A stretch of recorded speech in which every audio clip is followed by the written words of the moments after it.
Behold the latest military news update. This is AFP Community News, hosted by Rob Susan every 12 noon, Mondays to Fridays.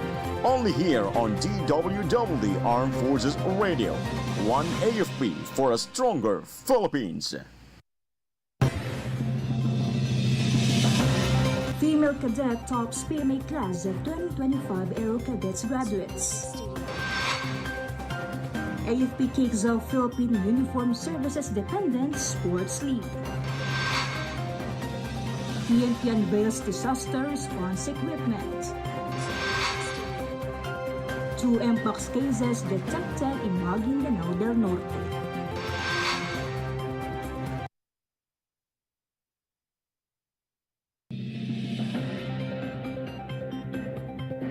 Hello to everyone as well to our troops at Camp Emilio Ginaldo in Quezon City. Today is Thursday, May 22, and we will bring you the latest news from the armed forces and other information around the Philippines. I am Rolf Suzunabay for AFP Community News. DWDD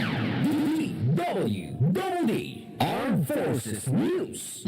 And for the brief overview of our stories, a female cadet earned top honors as top Aero Cadet of the Philippine Military Academy Club Laya class of 2025 during the May 17 graduation in Baguio City. Awarded the Philippine Air Force Sabre by Lieutenant General Arthur Cordura, Cadet First Class Cove Joanne Pajaron of Siaton Negros Oriental also received the Australian Defence Best Overall Performance Award and the Department of Leadership Award. Ranking 6th overall and graduating cum laude, she overcame a near-disabling injury early in training, proving her resilience. As regimental education and training officer, she exemplified leadership and perseverance, joining 58 others who will serve in the Philippine Air Force. DWDD Armed Forces News. The Armed Forces of the Philippines kicked off the 2025 Philippine Uniform Services Dependent Sports League at Camp Emilio Ginaldo, Quezon City yesterday.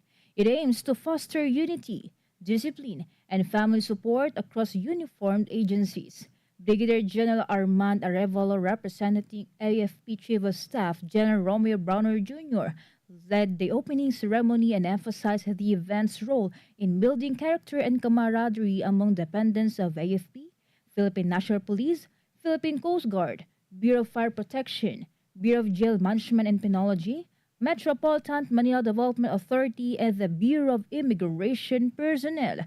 Relatedly, he said that the league reminds them that behind every uniformed hero stands a strong, supportive family. Armed Forces Radio.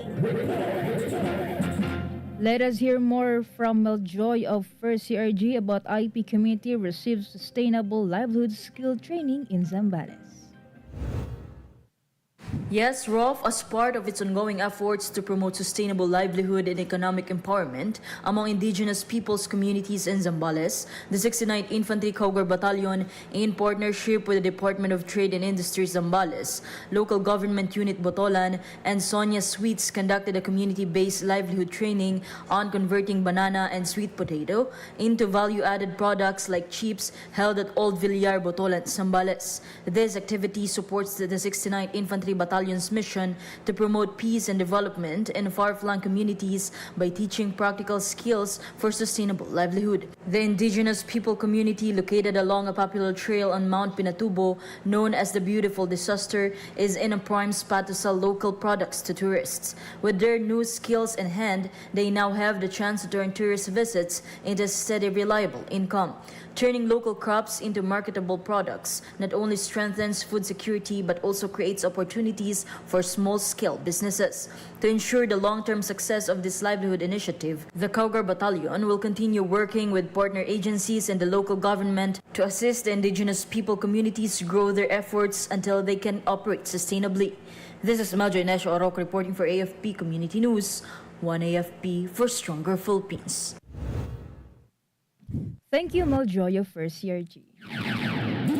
DWDD Armed Forces News. The Civil Military Operations Group Philippine Navy held a successful West Philippine Sea Caravan at the University of Perpetual Health System Delta in Las Piñas. Commander Lady Chatterley Alvaro of the Civil Military Operations School led the discussions. She highlighted the strategic and environmental importance of the West Philippine Sea. The event aimed to educate and empower the youth to support national sovereignty and maritime rights. DWDD Armed Forces News. Major General Michael Sampson, the commander of the 3rd Infantry Division, visited the 94th Infantry Mandirigma Battalion at headquarters in Barangay Libas, Isabela, Negros Occidental. Lieutenant Colonel Jigfred Tayaban, the 94th IB commanding officer, welcomed Major General Sampson during a recognition ceremony honoring 2 officers, 10 enlisted personnel, and 1 CAFGU active auxiliary for exemplary performance. Major General Sampson praised the unit as one of the fightingest battalions and urged the troops to stay committed to excellence. He also emphasized the importance of both career and health for future growth. Armed Forces Radio. From 7 CRG, let us hear from MIBS about BPYLS empowers Barangay Payatas youth as future leaders. Yes, Rolf, good morning. BPYLS empowers Barangay Payatas youth as future leaders. From May 16 to 19, 2025, the Barangay Payatas Youth Leadership Summit gathered promising youth leaders from Barangay Payatas for a 4-day immersive leadership, civic responsibility, and nation-building training. Organized by the Sangguniang Kabataan of Barangay Payatas in partnership with the National Capital Region Command through the 7CRG CRS AFP. The summit aimed to strengthen the values, resilience, and active engagement of the youth through dynamic learning sessions and team-building experiences. Participants participated in various activities including disaster preparedness training, basic life support and first aid, water search and rescue, military orientation and leadership development workshops, community service, peace-building sessions, and team challenges help reinforce key values such as discipline, cooperation, patriotism, and service to others. Each day offered unique opportunities to learn, reflect, and build meaningful connections with fellow youth and facilitators. The summit concluded with the election of summit officers and a heartfelt closing ceremony. More than just a training event, BPYLS 2025 inspired participants to embrace their role as future leaders and defenders of their community. With renewed confidence, unity, and purpose, they return to Barangay Payatas, ready to lead with integrity, serve with compassion, and contribute a stronger, more resilient nation. This is Mabes Umaga reporting for AFP Community News. One AFP for a stronger Philippines. Thank you, Mabes from 7CRG. DWDD Armed Forces News. The 41st Infantry Partner for Peace Battalion, led by Lieutenant Colonel Genesis Gabrido, facilitated the voluntary surrender of an M1 Garand rifle in Parang, Sulu. The firearm was turned over at Bravo Company headquarters through the efforts of 1st Lieutenant Jensen Pagulayan, the Parang Local Government Unit, MPFL-CAC, and Barangay Chairman Ray Memar Abdullah of Bawisan. This initiative supports the 1101st Infantry Brigade's campaign for a gun-free and peaceful community. It highlights strong cooperation between the Army and local stakeholders in Sulu. DWDD National News. And now for our national news, the automatic counting machines supplied by Miro Systems used in the recently concluded midterm elections performed exceptionally well. Commission on Election spokesperson John Rex Laujanco said that it performed more than their expectations. Laujanco admitted that while there were issues including humidity and dust that affected the function of some of the machines during the day of elections, they were very minimal compared to what happened in the 2022 presidential polls. He also pointed out that only 311 ACMs were replaced on election day out of the standby 16,000 contingency machines. Armed Forces Radio. Let us hear more updates from Gina about 1103rd Infantry Brigade leads Bayanihan Outreach Program in Paticul, Sulu. Yes, Rof, the 1103rd Infantry Brigade successfully carried out a Bayanihan outreach program at Danag Elementary School in Patikul, Sulu. The initiative was made possible through the collaboration of the 35th Infantry Battalion, 15th Civil Military Operations Battalion, Sulu Police Provincial Office, Barangay Danag Local Government Unit, Patikul Municipal Government, several non-government organizations, and local residents. A key highlight of the activity was the clearing and demolition of old school structures for the construction of new, safer, and more conducive learning facilities for the students of Danag. The program exemplifies the power of collective action and the enduring Filipino spirit of bayanihan, a tradition of communal unity and cooperation. This is Gina reporting for AFP Community News, 1 AFP for Stronger Philippines. Thank you so much, Gina. DWDD National News. At least 1 million additional voters are expected to participate in the barangay in Sangguniang Kabataan elections in December. Commission on Elections Chairperson George Erwin Garcia said that there may have been at least 69.5 million voters for the BSKE. He added that 1 million is a conservative estimate for a 10-day continuing voter registration to be conducted from the last and first weeks of July and August respectively. The COMELEC chief also mentioned that they could not hold a longer registration period for the BSKE because the poll body has to prepare for the conduct of the first parliamentary elections in the Bangsamoro region in Muslim Mindanao. DWDD National News. Short-form video platform TikTok confirmed the existence of influence operations to support or attack candidates during the recently concluded midterm elections in the country.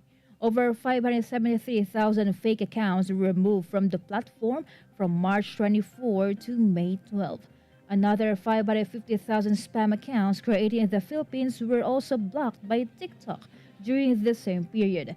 TikTok said it also discovered and removed 3 covert influence networks that targeted Filipino audiences and created inauthentic accounts in order to amplify narratives favoring certain politicians and criticizing others. Armed Forces Radio. Now some information from Lenore about 578 Air Base Group welcomes new commander. Good day, everyone. The 570th Air Base Group officially welcomed its new group commander during the assumption of command ceremony held at the Tactical Operations Wing West Headquarters, Antonio Bautista Air Base in Puerto Princesa City, Palawan. The ceremony was presided over by the Tactical Operations Wing West Commander, Brigadier General Eric Escorte, Philippine Air Force. Colonel Robert Wendell and Austria, Philippine Air Force GSA, formally assumed command of the 570th Air Base Group, succeeding Lieutenant Colonel Michael M. Mutil, who had served as acting group commander. Lieutenant Colonel Mutil will now continue serving the unit as deputy group commander. Meanwhile, officers, enlisted personnel, and civilian staff of the 570th ABG expressed their sincere gratitude to Lieutenant Colonel Mutil for his dedicated leadership during his tenure. This is Leonor Tanap reporting for AFP Community News, 1 AFP for Stronger Philippines. Thank you, Lenore. DWDD National News. For other national news, the Department of Social Welfare Development announced that the monitoring and cash grant payments for school year 2025 to 2026 of the Pantawid Pamilyang Pilipino Program or 4Ps under the will start in June. 4Ps National Program Management Office Director Gemma Gabuya said, this adjustment follows the Department of Education's revised school calendar. The move is also in line with the 4Ps Act of 2019, which mandates the education grants shall not exceed 10 months per monitored child in a year. Gabuya added the compliance period would include pay period 3, covering June to July. DWDD National News. Transportation Secretary Vince Dizon met with road safety advocates to discuss urgent policy reforms. These came after a series of deadly road crashes that have sparked public outrage and renewed calls for safer roads. Dizon said they need to fix this broken system because lives are at stake. He also added that this is not just another policy talk, and they are taking this seriously. Armed Forces Radio. More updates from Siya. Makasag troopers plant trees in celebration of Armor Division's 49th anniversary. The Makasag troopers of the 2nd Mechanized Infantry Battalion successfully conducted a tree planting activity in celebration of the Armor Division's 49th anniversary. The event took place in Barangay Central, Mangilala, President Quirino Sultan Kudarat. With the team, pambato at 49 matapat at matatag na armored troopers para sa bagong Pilipinas. The initiative supports the ongoing campaign to protect and preserve the environment. A total of 140 seedlings were planted during the activity, including 50 guyabano, 30 kamagong, 30 marang, and 30 santol trees. These efforts underscores the unit's commitment to environmental sustainability while commemorating nearly 5 decades of service by the Armor Division. This is Shaina Raneta reporting for AFP Community News, 1 AFP for a Stronger Philippines. Thank you, Shaina. DWDD National News. Moreover, 6 areas in the northern portion of Negros Occidental are being monitored following a confirmed infestations of red-striped soft-scale insects in some sugarcane farms in the province. The Sugar Regulatory Administration warned that the pests can reduce the sugar content of sugarcane by almost 50%. SRA added that it is the first confirmed pest infestation in Negros Occidental, which considered as the country's sugar bowl. The province accounts for 2/3 of the country's annual sugar production. DWDD National News. 2 cases of monkeypox or mpox disease have been recorded in Maguindanao del Norte. Bangsamoro Health Minister Cadil Monera Sinolinding Jr. said the patients are residents of Datu Odin Sinsuat and Sultan Kudarat towns. Sinsolinding said they have mobilized all their health service teams to prevent the spread of monkeypox, especially in neighborhoods where the patients live. The confirmation of the cases prompted officials of the Bangsamoro region to intensify the information campaign of the prevention of mpox. Armed Forces Radio.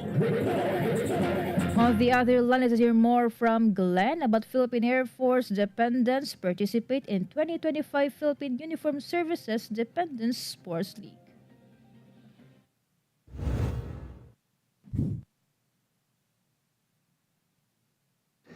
Yes, Rolf, the Philippine Air Force personnel and their dependents took part in the 2025 Uniformed Services Dependent Sports League held at Lapu-Lapu Grandstand in Camp General Emilio Aguinaldo, Quezon City.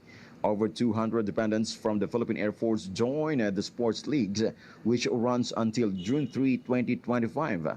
Also joining the event were dependents of personnel from the Armed Forces of the Philippines, Philippine National Police, Philippine Coast Guard, Bureau of Fire Protection, Bureau of Jail Management and Penology, Bureau of Corrections, Metropolitan Manila Development Authority, and Bureau of Immigration. The PAF's active participation highlights the AFP's commitments to strengthening family ties and promoting a healthy, active lifestyle among its personnel and their families. This is Glenn Legal-Chan reporting for AFP Community News, 1 AFP for a stronger Philippines. Thank you, Glenn. DWDD National News. The Department of Public Works and Highways may increase the load limit to San Juanico Bridge by the last quarter of the year. DPWH Secretary Manuel Bonoan said they could do this once the deteriorated sections of the bridge are fully rehabilitated. The DPWH earlier limited the use of the bridge to vehicles weighing no more than 3 tons. Pedestrians have also been prohibited from crossing the bridge since Sunday. Bonoan added that the Philippine Ports Authority has been identifying alternative routes for the transport of goods from Luzon to Leyte. DWDD National News. Malacanang confirmed that Overseas Workers Welfare Administration Deputy Administrator Emma Sinclair was also relieved from her post in connection with the agency's anomalous 1.2 billion peso land acquisition deal. Presidential Communications Office Undersecretary Claire Castro Presidential said that she, along with the former OWA chief, Arnel Ignacio, were both removed from the office. Castro clarified they were not asked to resign. Ignacio was earlier dismissed over the issue and was replaced by Department of Migrant Workers Undersecretary Patricia Yvonne Kaunan. Armed Forces Radio. From our report on the ground, let's hear the report of Shai about CMO Philippine Navy stakeholders honored at the 2025 Philippine Navy Awards ceremony. Good afternoon. The Philippine Navy honored its key stakeholders during the Stakeholders Awarding Ceremony held at the Soler Resort and Entertainment City, Tambo, Parañaque City. The event recognized individuals and organizations for their significant contributions to the Navy's mission and maritime security efforts. Leading the ceremony was the Flag Officer in Command, Vice Admiral Jose Maria Ambrosio Q. Isbeleta, who personally presented the awards. In his remarks, Vice Admiral Isbeleta noted that the event is not only a moment of recognition, but a celebration of collective efforts and continued support for the Philippine Navy. The ceremony stands as a testament to the Navy's dedication to building strong ties with stakeholders and reinforcing the power of collaboration in achieving national maritime goals. This is Shai Rivera reporting for AFP Community News, One AFP for a Stronger Philippines. Thank you, Shaira. DWDD National News. The Philippine National Police said it is ready to respond to emergencies and other calamities. PNP Chief General Romel Marbil said they are 100% prepared to help.